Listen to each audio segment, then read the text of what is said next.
Right. Right. Right.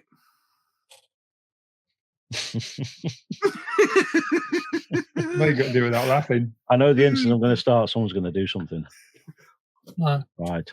Ladies and gentlemen, boys and girls, children of all ages, welcome to episode 2 of Styrene and Meatballs. Steve, hit the button.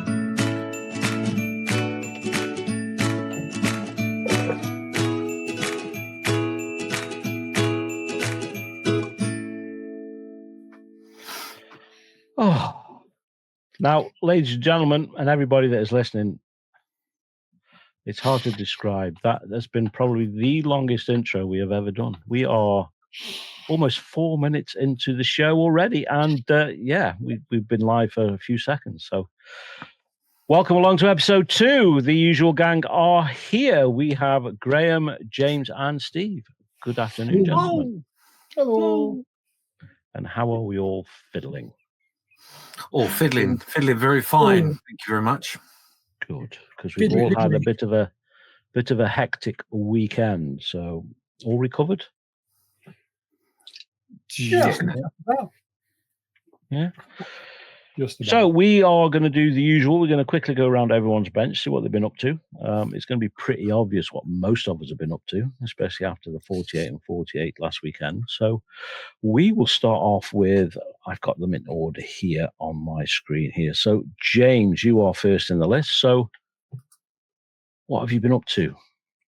Well, worldwide? Obviously, I can't show the paperwork, but I've got loads of paperwork all over the place. But I did manage to get this back out of the box. So this is the Monogram B24D, which is part of the Model Officers Mess Facebook groups build, which is assembly ships. So fuselage is all done. I've got he says reaching over here. I've got a wing, 2 wings, because it's always good to have 2 wings. The engines are done. One wing is slightly primed, not fully, but I'm getting to that point where I'm priming. All the bits are off the sprue, so they're all on little crocodile clips, etc. And I'm literally just waiting for a mask set to arrive to mask up the windows, and then we can start priming and getting on. The only thing I've got to do is the turret for the top and the bottom, back rather. They've got to be made and put in place, and then obviously all the masking. But that's what's on my bench right now. There are a couple of the bits and pieces I can't say about, but there's that, and that's it really, and lots of paper. Nice. Excellent. Can you show us your finished build for the 48 and 48, or as far as you managed to get? I can, yeah. So my build was a kit that I managed to finish very, very quickly because it was a box frame. Yeah. However, for those of you that are listening, there will be pictures of all these builds on the Facebook page, so group. So head on over to that as well. So carry on. So what we have here is a box frame that has a scene within it, which is a church wall, basically. The back of the church, if you like, or side, whatever. And it's got a church window, a bit of broken brickwork, etc., all carved out of balsa foam, and then a bit of foliage growing up it, etc., etc. Now, the plan was to basically give the people over the 48 and 48 a vested interest in the build. So people gave suggestions as to what I could do, and I ignored most of them and just took bits of what they suggested to make this. Yes. And then what I've done as well is I've got 5 figures that I've started, not quite finished, but 5 figures from the US officers set from Mini Art. And the idea will be that once I'm a little happier with the figures, because they need to have a little bit more work done on them. So once I'm happy with them, then what I'll do is I'll take a picture of everything, and then put it up for auction, and the winning bidder will be allowed to decide what figures, if they want any figures or all five or a few of them, and where they want them put within the frame, and then that will be their they'll go and take pride of place wherever they want to put it. So nice. That's what I did. Very nice, very nice. So yeah, like I say to everyone, just if you want to see what we're talking about, if you are listening on a podcast, then yeah, head on over to the Facebook group when you get a chance. Take a look. So thank you very much for that, James. Much appreciated. And next we are going to move on to Steve, who looks like a rabbit in headlights.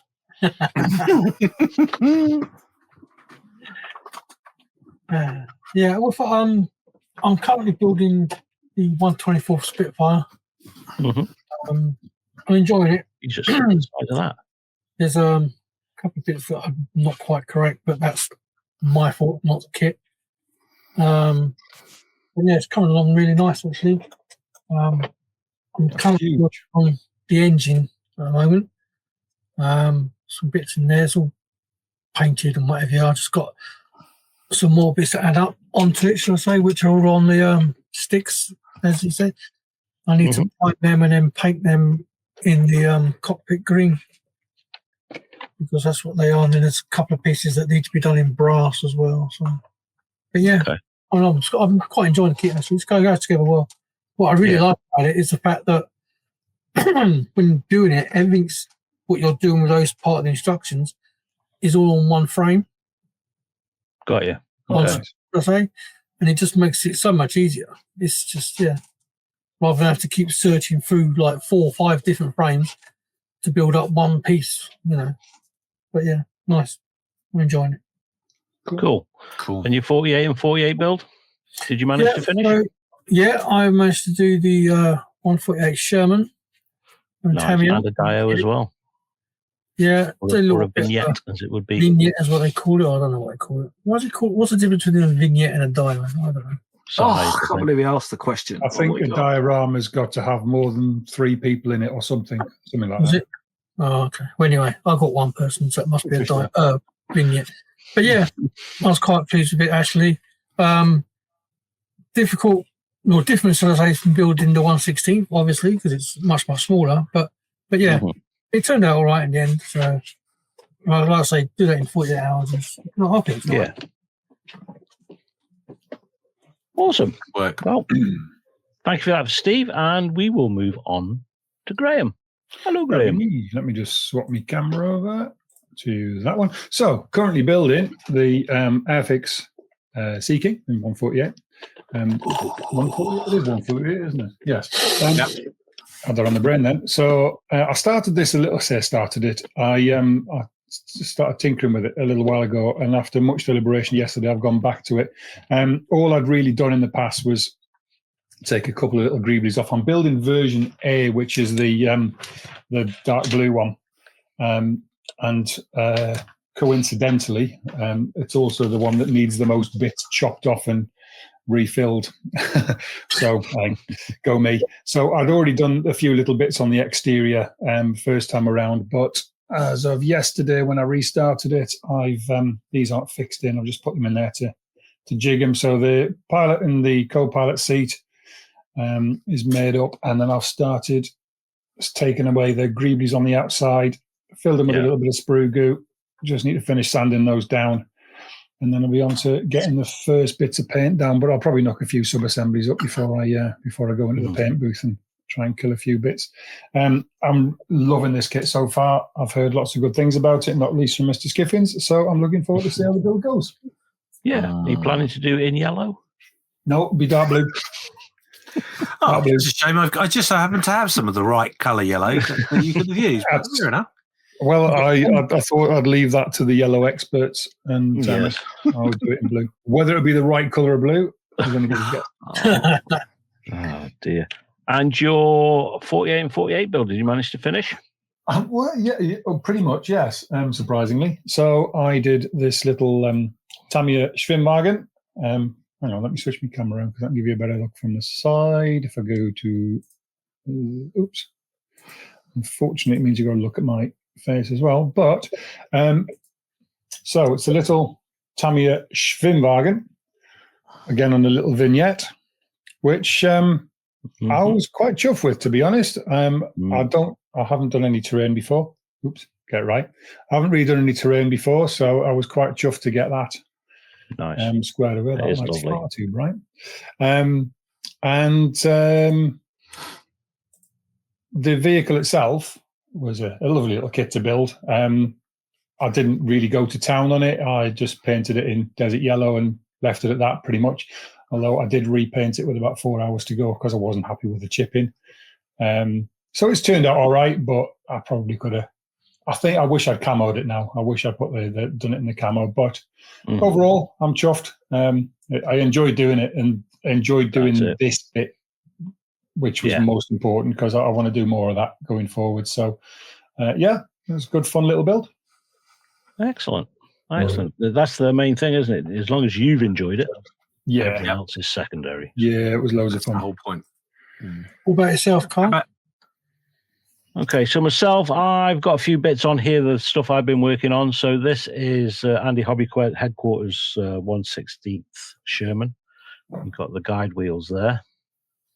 And we got one of the wheels, the main wheels here, and we've started on the bogies. So we started to put some of this stuff together, and it all moves and everything like that. So yeah, enjoying it. I know you finished yours, Steve. So yeah, it's a great kit. You know, it's huge. Just to give you some comparison, my 48 and 48 build, unfortunately, I did not manage to finish due to work. But again, I was building a Sherman Early Edition. This is as far as I managed to get. So nice. The base paint is on. We did a very subtle camo scheme on it by just pre-shading. It was just basically primed in white. And then I put some black lines on it, and then we gave it a very small coating of Tamiya yellow. Tamiya's yellow color. I can't remember the exact number of it. And got the effect I was actually looking for, which was a very slight, darker brown stripe effect. So not much to do on this. We'll do some more sand effects. We've done a few little bits. Do some watermarks up the side of it and get the decals on, and it's finished. So, yeah. Nice. So, like I say, I managed to get most of this done Friday night, Saturday. Like I say, Sunday was unfortunately swamped with work. So, but you can see the size difference in the wheels alone. Look at that.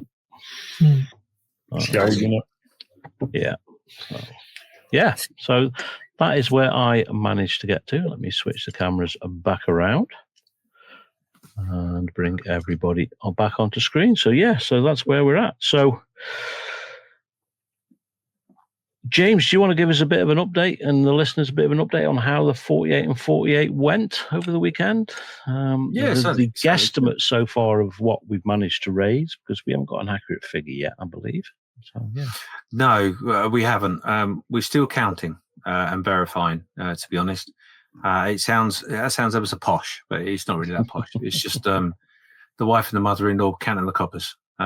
They got halfway through and then lost count, so they've had to start again. So yes, it's a big old bag of coppers. But no, in all seriousness, this year 2025 has been a record breaker on every level, beyond all belief. I'll leave the juicy bit for a little while, but if we start with the event itself, the amount of people watching is the highest we've had since we've been doing it. So an average of around about 55 over all of the stream episodes, which is amazing. Just phenomenal.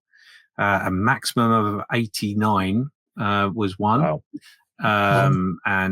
It's just phenomenal. The watch hours on the channel are incredible, to be honest. I should have actually opened up the thing and looked, but I haven't got that in front of me. But yeah, that's phenomenal.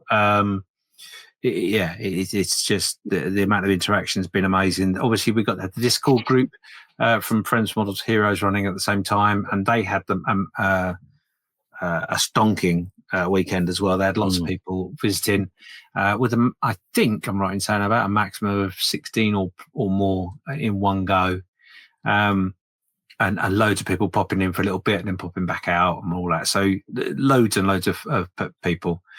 The auctions, 56 lots in the American auctions over 3 days.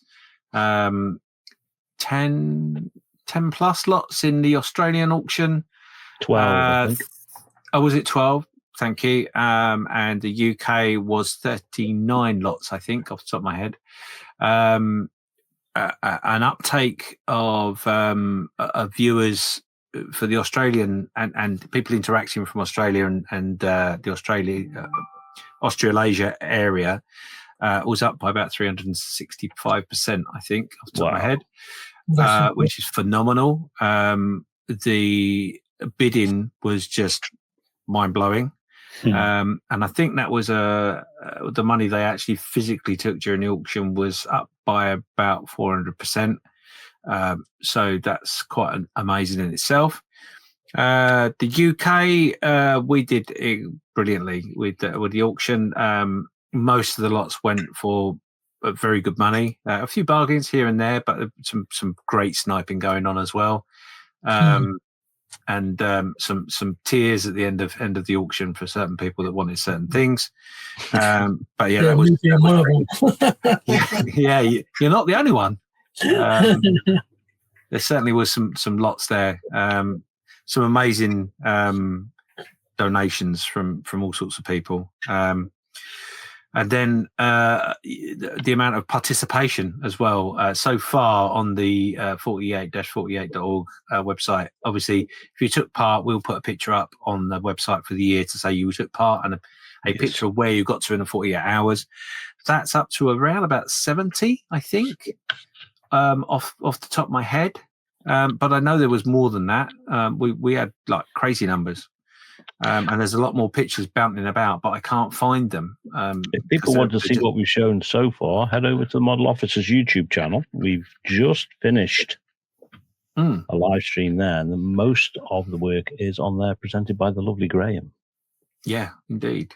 So yeah, phenomenal. And then obviously breaking news that we had on that stream literally minutes ago was that one of our potential donors for next year, who couldn't unfortunately get in for this year, is a young gentleman from God, brain's gone. Sorry, Workbench Hobbies YouTube channel, and one of his supporters made a lovely donation last minute, which has just blown me away. I can't name the person. I really wish I could because I want to give him a shout out. But he made a donation on behalf of Clayton, who is the presenter of Workbench Hobbies, and that was a donation of $5,000 US. So that's 3,700 something pounds. So in one go. So that's just enormous and amazing and very, very generous. So congratulations. Yeah, that's incredible amount of money, really.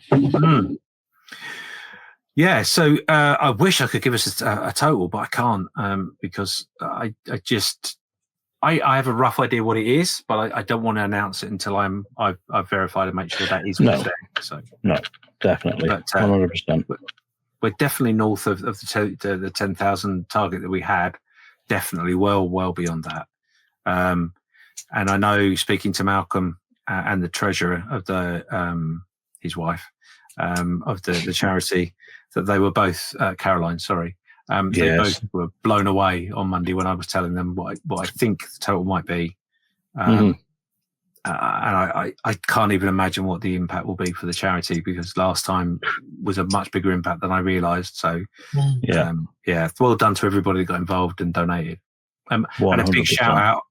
A big shout out has to go to the donators of the auction as well, because they're all listed on the website, and every donator has their logo and their website behind that logo. So please go through the website 48-48.org, go to the donators page and go and visit the donators and make a purchase on their webpage, because it would be phenomenal for them to see how the community reacts to their generosity as well. So yeah, just amazing.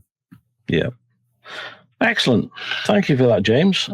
Before we move on to any discussions we're planning to have, I just want to say thank you to everybody that has subscribed, listened, and commented. We've done one show, and we've got something like 60 or 70 views on the YouTube channel, and we've got 20 plus subscribers already just after one episode. So I think from all of us here, thank you very much. It means a lot.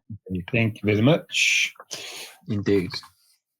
So with that being said, what are we going to talk about? Has anybody got any gossip? Any news? No. It's been this week really has all been about 48 and 48. Yeah, I think it's probably still recovering from that. It was a long weekend, but totally worth it. You, Graham, your first participation in the 48. So Yes. how's it feel? First of many, yeah? I hope so. Honestly, it certainly wasn't planned. Certainly nothing I've ever really considered before. But Mr. Skiffin sort of snuck up on me at a vulnerable moment, and before I knew it, the leg irons were on, and I was getting pushed into the box and told to bang me cymbals and perform. So no, No grinding.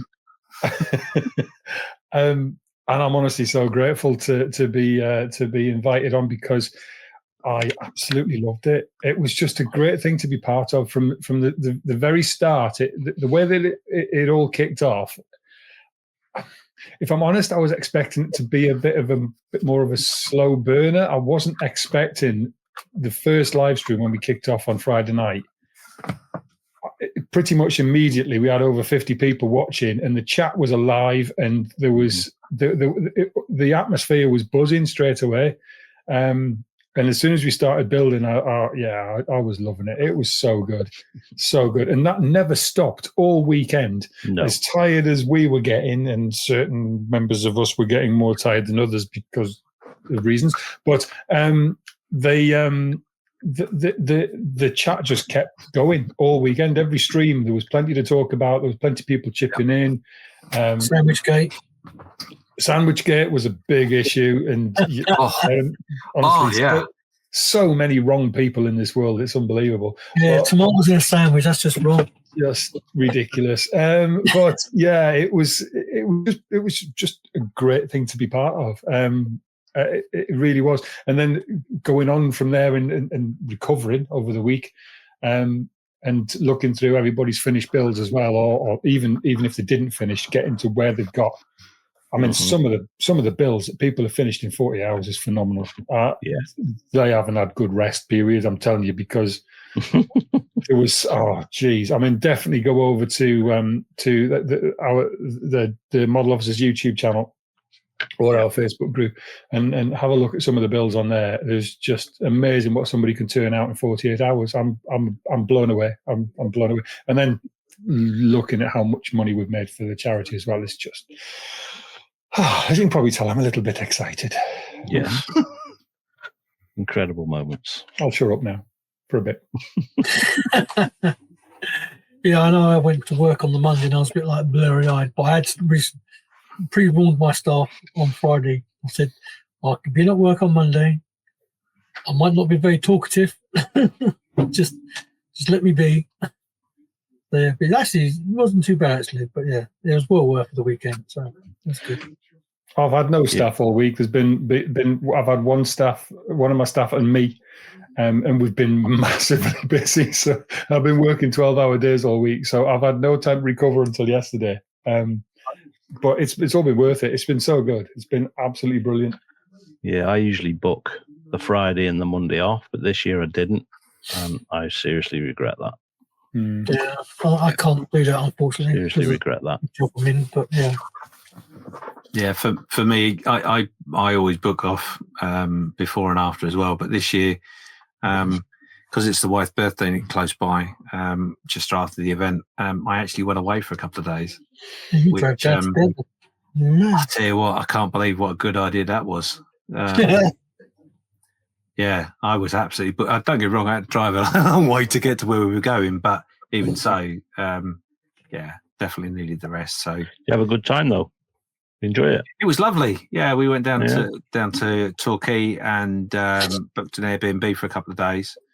The weather wasn't great. Don't get me wrong; it was a bit windy and cold. And the weather improved as we were leaving, so pretty normal. Yeah, knew you were going. That's right, exactly. Yeah. But yeah, it was a lovely time away, and well celebrated, I think the phrase is. But what I wanted to do very quickly is going to take us back to the people that joined us. So the people that have joined the Facebook group, we pop out a welcome post, and within that welcome post it says to answer a question if you can. Yes. So the question that we pose to everybody is: you're trapped in a model kit box and was trapped in a model kit box for 24 hours. What kit is it, and how do you escape? Yes. You're going to go through some of the answers because some of them were really good. Yeah, excellent. I am. Yeah, good idea. Because I'll be honest with you, I wasn't sure it was a good idea when we did it. But I've been really, really amazed at how people have got involved with it. So Mal Mayfield was one of the people that has answered, and they said, "Hi all, I'm trapped in an Airfix 124 Bolton Paul Defiant box. I'm more than happy to stay in here with the kit feeling the plastic for 24 hours. There is no need to rescue me." Winston Gould also says, "G'day. I'm in a 135th Tamiya Tiger 1 late. Wait for a fellow club member to open the box and to put all the aftermarket accessories he buys for the kits." So that was quite clever. Yeah. Mark Ewing is there. He says, Tamiya 124th Skyline, a GTR R34. I've done that kit 5 times and would be easy to assemble. Build the car and drive my R34 out of the box, Knight Rider turbo style. Nice. Andrew Hass is there. He's saying, "G'day all. Armour 148 Hurricane Mark II-C, and I never want to escape." Oh, I need to. I've got that kit behind me, and I need to build that. Yeah, it's such a good kit. I get that totally. Yeah, it is meant to be a very, very good kit. And I'm just quickly going down to one of the others. Andy's there, Andy Morfitt. He says, Airfix Harrier GR7 172nd scale, my nemesis aircraft as a kid. I'd go full throttle on the stall, ripping myself right out of the box and to safety. So yeah, thanks for getting engaged and Yes. answering those. Not everybody's done it, but yeah, it tickled me that that people enjoyed the madness and got involved. So if you do head over to the Facebook group, we put a post up every week welcoming all their members. And obviously, if you want to answer that question, please do so and make it as funny as you can. Yes, please do. Please do. There we go. So what were we going to talk about? I've forgotten. I'd like to know what your favourite of all the builds you've seen that people have submitted. What was your favourite build of the 48 and 48? Wow. Yeah, that's quite a complicated answer because I don't necessarily pick a favourite as such. I mean, I do love the fact that because obviously a lot of people message me and tell me, thanks for putting the event on, or this is my first time, or I'm dragging them in and saying, come on, you've got to give it a go. And seeing their reaction and how they get on is really the thing that does it for me, if you like. Certainly one of the ones, I mean, a couple of things jump out at me to start with. We mentioned that we would suggested to people to use the Airfix Submarine Spitfire kit, whichever mark you wanted, and the Tamiya Sherman any mark you wanted, and there were lots of those. So that was a really good thing. I really liked that. So much so that Dale made a comment that whether we're responsible or not, I don't know, but he had put a bundle out around that before the event of 148 Spitfires involved, and he kept running out of particular types, so he had to mention that the bundle. Yeah, so that's quite exciting if we got anything to do with that. Another thing that featured quite heavily, 3 or 4, I think, if I remember correctly, was the Tamiya KT ambulance, which looks like a really good kit. I do like that particular vehicle anyway, so that looked pretty exciting, and some very good builds on that as well, definitely. But yeah, there were I haven't got a favourite. There was just lots of different takes and great ideas as well. There were a couple that jumped out. That very first plane that you showed, I've no idea what it was. The one that was coming out of the picture frame. It was a Miles M6 or a Miles M9, something like that. Yeah, that looked gorgeous. I've still got the page open. Let me have a look. It was from Paul Gallagher, and it was a Dora Wings Miles M9 Master Mark 1. That's it. Yeah, that and was in a beautiful yellow and yellow underside and top camo scheme. Beautiful, really lovely build. Yeah, that one got me. That was nice. I mean, there was I don't know what it is. I know it's a tank, but it wasn't a Sherman. But it was again on a little vignette, as you call it. But it had all the stowage and everything on it. Oh yeah. It was really nice, and that person got their water correct. Yes, they did. Yes, that was Michael Reiki. And I'm not sure what tank it was. I think it's an American pattern or something like that. I think it was a pattern. Yeah, it's a beautiful little build. That really nice. I like that one. Yeah, I very think nice. I know it's a pattern, but I can't remember the mark. I think it's an M10, but I'm not sure. I'm probably going to be people shouting at the whole album's on the Model Officers Mess Facebook page if you wanted to have a look in the album. I had 2. The first one for me was Kieran McMullen's Tamiya KT. That was just stunning. I mean, the paint scheme was beautiful. The weathering was perfect. It's a lovely, lovely, tidy build as well. Really nice. I loved that. And then the one that blew me away was Neil Pluckett. I think on our live stream I called it a Vigan, but I actually think it's a Draken. Yes. Which, I mean, wow. That to put that together in 48 hours, especially to the standard that it's built, because it's a lovely, lovely, clean build, is amazing. That's an amazing build. I'm not sure what kit it was. I think it could be the Edward Dewar Draken in 48. But yeah, those 2 were the standout ones for me. Obviously, Rick Lawler's Abrahams, I think it was an Abrahams M1, I think. Yes. That's just stunning. And again, Michael Reiki's little pattern there with all the stowage on was lovely. Some cracking builds, but certainly Kieran's Tamiya KT and Neil's Draken stood out for me. They were amazing. There was another nice one, which was I think it was a Seafire that had the wings folded up. Yes, who did that? That was a nice one. Because I'm not seen one like that before. Yeah, the wings folded. That was Andy Fawcett. Andy was in the Discord group, I think, as he was building that, if I seem to remember. Yeah. He was. As always, there's some amazing builds and some very talented builders get involved in the event, which is always great to see. Yeah. Rick Lawler, for example, I asked him very last minute to be our event ambassador this year. So there were a few videos that we played through the event, showing his talents and advising you how to do certain techniques and things. And that's one of the things that I would really love to explore a bit more on the live streams, where we have really, really good model makers on the live streams, and while they're building, maybe we can switch the camera over to them and they can walk us through something live. That would be quite cool. That'd be really cool. A live tutorial. Yeah.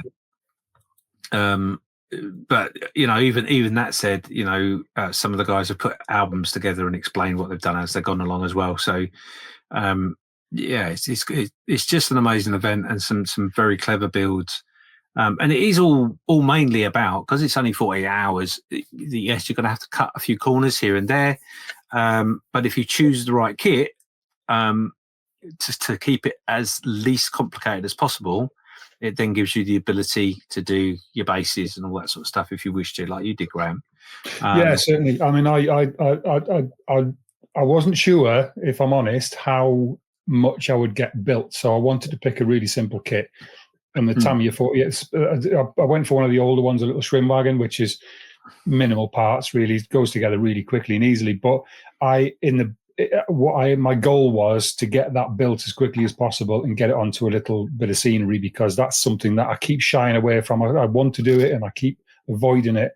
And I thought, this is my opportunity just to, because I can throw it together, and if it looks like a bag of spanners, nobody's really going to mind, because it was a rush job. As it happens, I'm actually really pleased with how the terrain turned out. It turned out really nice. So, I've certainly gained a lot from it, and it took me out of my comfort zone in many ways, but in a really, really good way. And I've benefited. My modeling's stepped up a little bit, and certainly my confidence has stepped up just off the back of the weekend, really. That's fantastic to hear. But also, talking about being out of your comfort zone, next year there is the possibility. I've not told you through this yet, so I'm telling you right now. But I have been in contact with a couple of our donors about the possibility of something special for next year. That's ongoing, those chats. But yeah, that could create some further traction on being out of your comfort zone within the 48 hours. Okay. We'll find an adventure to that. But obviously the one thing that we didn't have, which is a bit of a shame, but I can understand why, we didn't have the option taken up where you take bits out of the two kits that we provided, or as a suggested rather, and made something completely different, which is a real shame. But we're going to keep sort of that idea for next year as well. So that gives people a year to think ahead about what they might want to build, and also maybe keep a few bits and pieces in the spare box, so you don't have to ruin a kit to do it. So yeah, that's a pretty cool. But yeah, we'll the challenges continue as always. Indeed. Very cool. Very cool. Very nice. Yeah, and some lovely feedback as well from everybody who was watching and taking part, which was just brilliant. That everybody seemed to have a really good time. It was just great. Really good. Yeah, there's been some massive compliments and people taking their time out to make sure their thoughts and views have been known. But also this year we will be looking for feedback. Constructive feedback, negative, positive, what we can do better, what went well, maybe a suggestion box even, so people can own the event a little bit more and get more entangled to it, as always. So can we talk about the auction? Yeah, please do. So I've taken part in several online auctions for Models for Heroes, as a matter of fact, and they're always good fun. They're always good fun, but I haven't done one for a good few years. So this was like going back to an old friend and some. It was great. The camaraderie and the sniping was just incredible. It was so good. It was so good, and just watching the money coming in. And then there was a couple of kits that just went for crazy money. People were just determined that they were going to have that kit, and the bids were flying, and it was a proper buzz, and it was all done in good taste. It was amazing. I absolutely loved it, and I got a nice kit out of it myself. So it was really cool, really cool. So many people involved, and plenty of different people bidding as well. And some big hitters in there who kind of ruled the roost, but hey, nobody's complaining because the dollars were raking in as they went. So it was fantastic, great fun. And something I think we should mention, just sorry to jump in there, Steve. Something to mention right from the off was a shout out to Crazy Loacher, because he was in all three auctions, all three area auctions.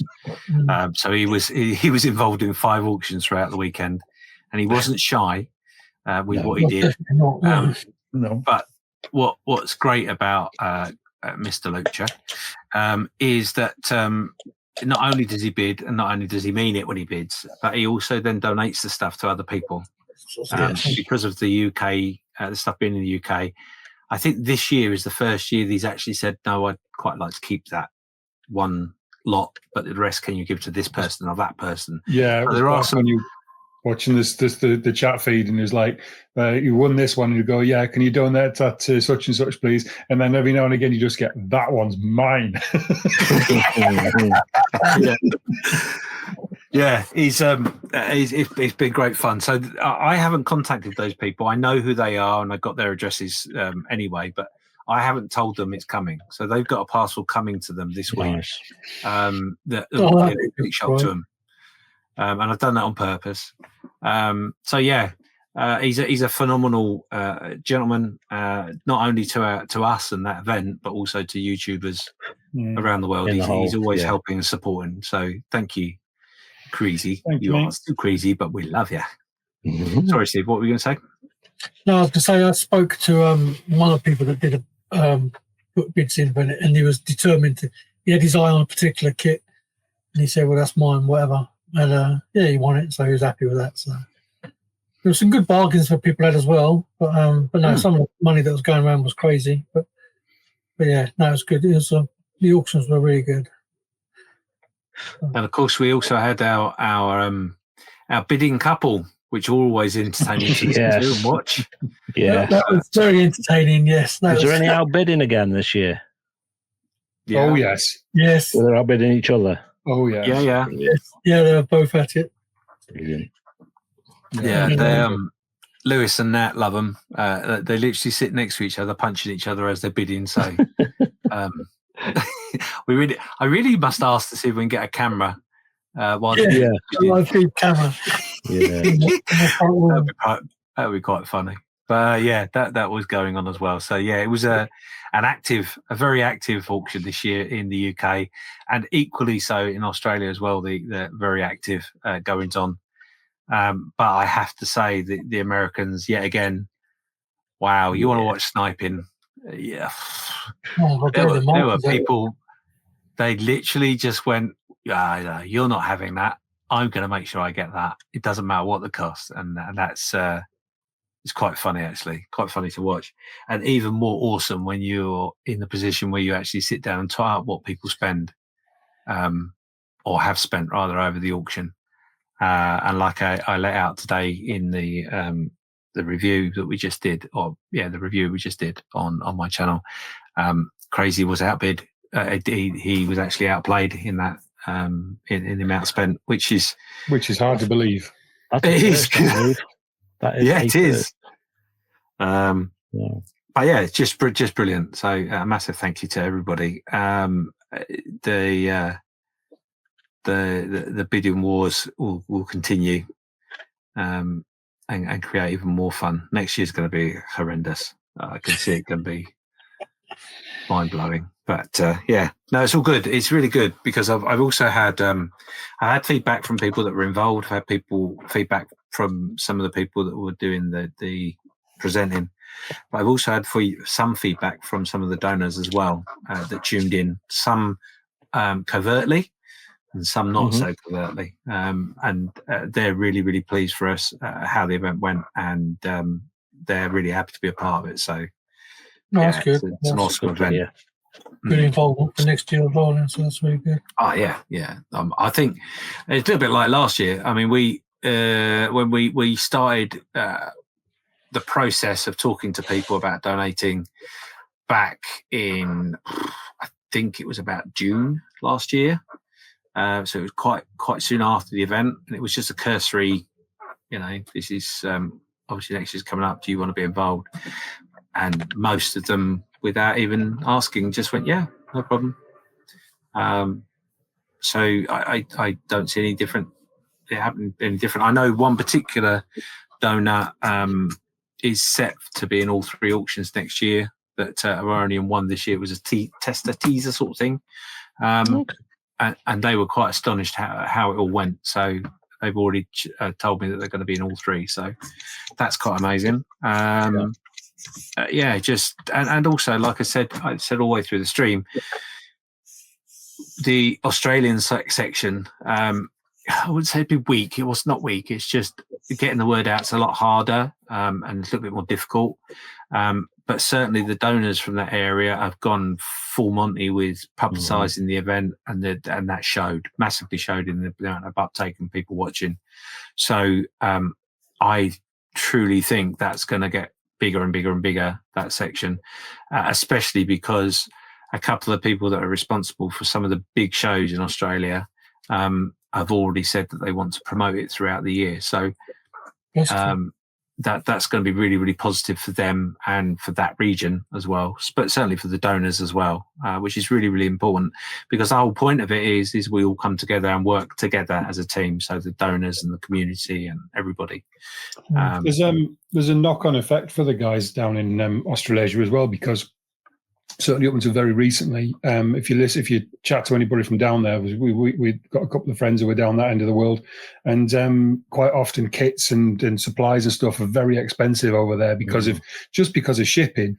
And it would seem that the popularity of the hobby is growing somewhat, and obviously the more people that get into the hobby, the more stock that can be bought by the retailers and the suppliers, which will hopefully bring the prices down and make it more achievable to more people. So it's a self-fulfilling sort of self-propagating. That's what I was trying to get at. So hopefully. Those Australian numbers will continue to grow, and New Zealand. Sorry, I don't want to leave them out. Yeah, well, this year we had a one. Yeah, definitely. I don't understand anything you just said, but the New Zealand, of course, this year was the first year we had a donator from that area. So congratulations to them for being the first. I know very little about how many shops and hobby stores there are in that area, so I don't suppose it's very many, but that's very kind of them to get involved. It's really cool. So it's going to be phenomenal going forward, and it gets crazier every year. So there, good stuff. Yeah. Good stuff. Any more thoughts? So my last question to you three is, obviously now the dust is settled, have you got any major plans for the next couple of months about builds or projects, or are you just going to take it nice and easy this year? I take it nice and easy every year. No, I'm going to plod along with just the stuff that I've already got on the go. I've got several kits sitting in a box that need completing. So I'm just going to be working through that. Primarily, it's going to be the 1/16. But I've also got a Matilda, a gun carrier sitting in the box, 1/35 scale. I've got an A-wing, which I scratch built a pile of stuff for. So that's to do. I've recorded 5 videos for that A-wing, but just not released them because I've not finished it. I said to myself, don't release any videos until you finish it. So I'm trying my best to not release them, even though YouTube's saying, you must upload a video. I'm not going to, so I'm going to save it until it is finished. So yeah, that's my plan over the next several months. Just continue with what I've already got on the go. Do not start anything new. Graham, it'll get to the same point. It'll be finish the build, put it in a box. Yeah. Yeah, so I'm about to finish the Spitfire. Then I've got to go back to the Cameo F35B, the 148th one, which I bought. Started, put back, started, put back. But yeah, and then after that, not quite sure. I'm doing the Voyager with Steph, but That's sort of stop start at the moment because when we can get together to do it. But after that, I'm not entirely sure. I'm torn between a few kits of what to start, so I don't know. Okay. Right yourself, Graham. Yeah, on with the Sea King, which is probably going to take me quite a while. And I've also got to continue with the little ruined house sort of diorama vignette type thing that I'm trying to build, which is still progressing on. And again, like I say, confidence boosted. And then I would like to, and I'm more than happy to sort of, start this at any time, really. I would like to get involved in another group build or even just the buddy build. Buddy build would be nice. Buddy build, nice. Yeah, just a few people knocking the same kit up. So watch this space. And also, I might have a go at doing some filming as well. Nice. Never had much joy with it in the past, but I'd like to give it a go at some point. But yeah, I'll hold that one. Maybe we should sit down after we've finished here today and maybe think of something the four of us could build as a buddy build. That would be cool. Yeah. Very good. Yeah. See, there's also one thing still on my bench that I really need to get finished because it's been sitting on my bench for almost 5 years now. And that is this. Some of you might remember this. Ah, yeah. Oh, yeah. Cobble Street. Yeah. Fencing. Blimey.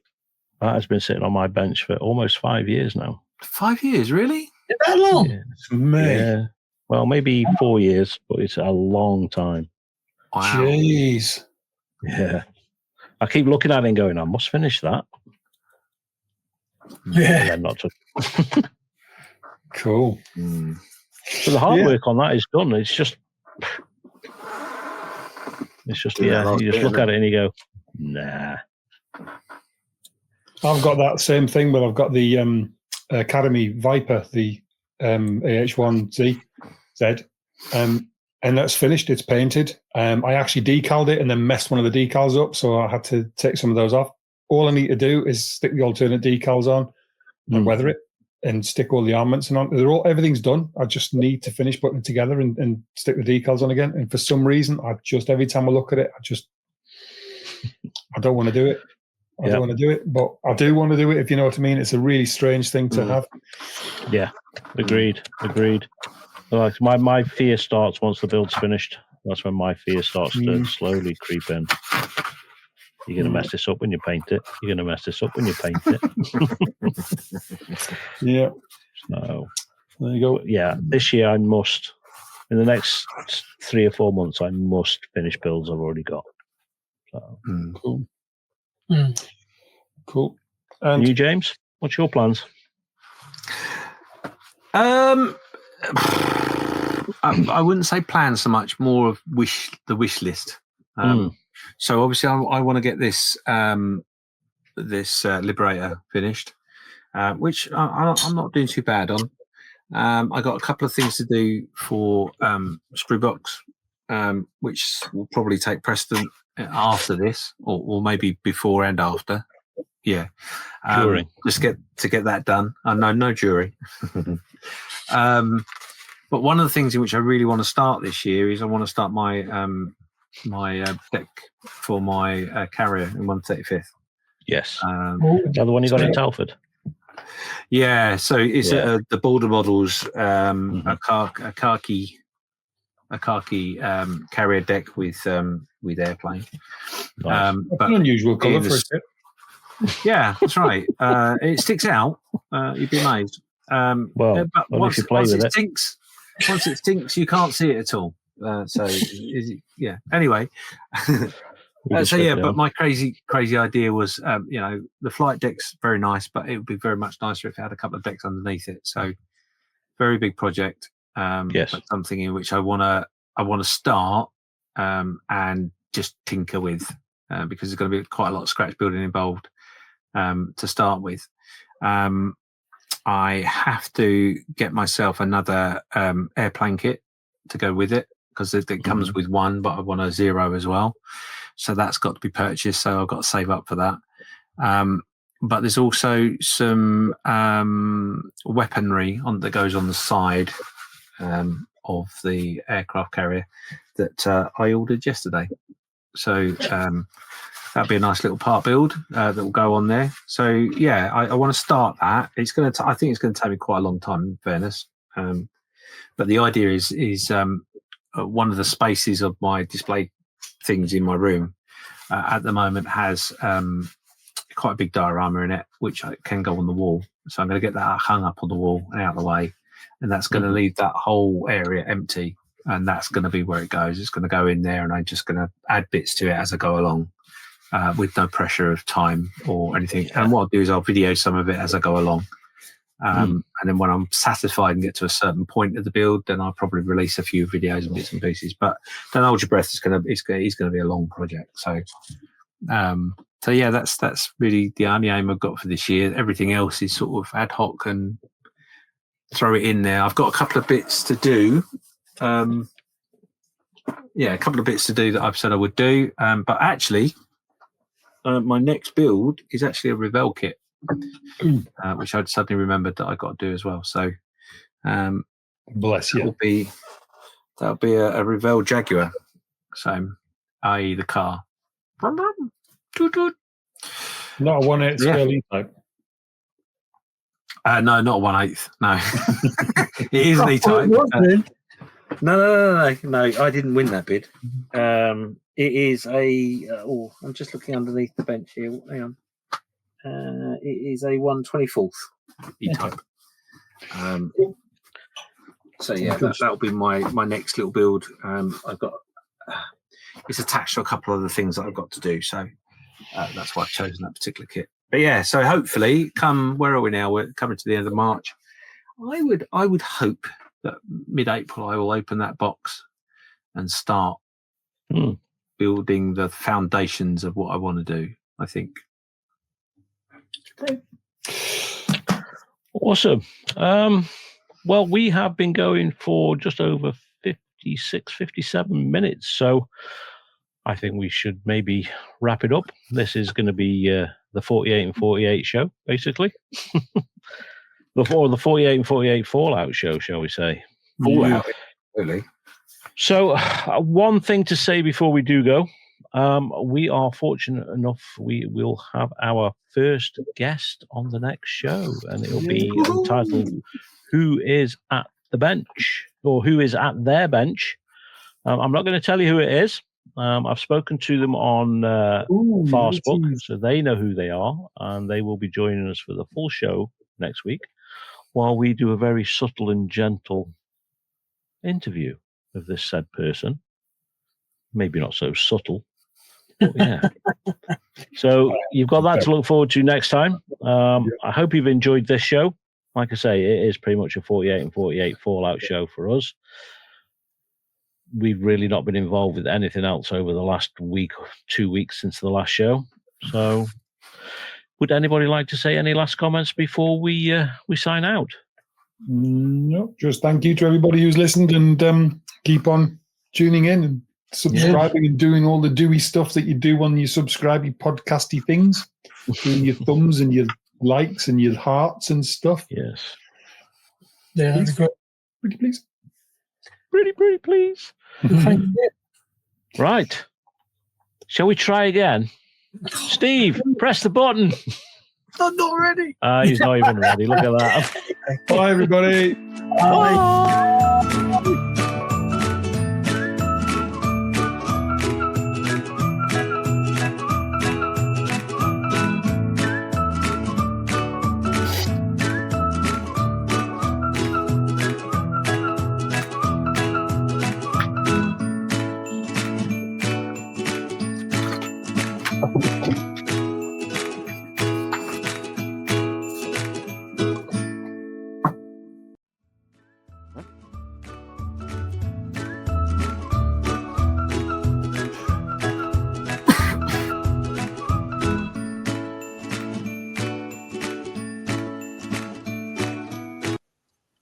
Who put the music on? You told me to. No, I said when I say hit the button, Steve, play the music. So So Carl's going to do the intro, then you press it. Then you press the button. Right, okay. Just 1 second then. Oh, that's this week's outtake. Sorted. Right, Right, I'm still recording. So hold up. Hold up. What? You've done it Hold again. up. Anyway, 3, 2. Ladies and gentlemen, boys and girls, you prick.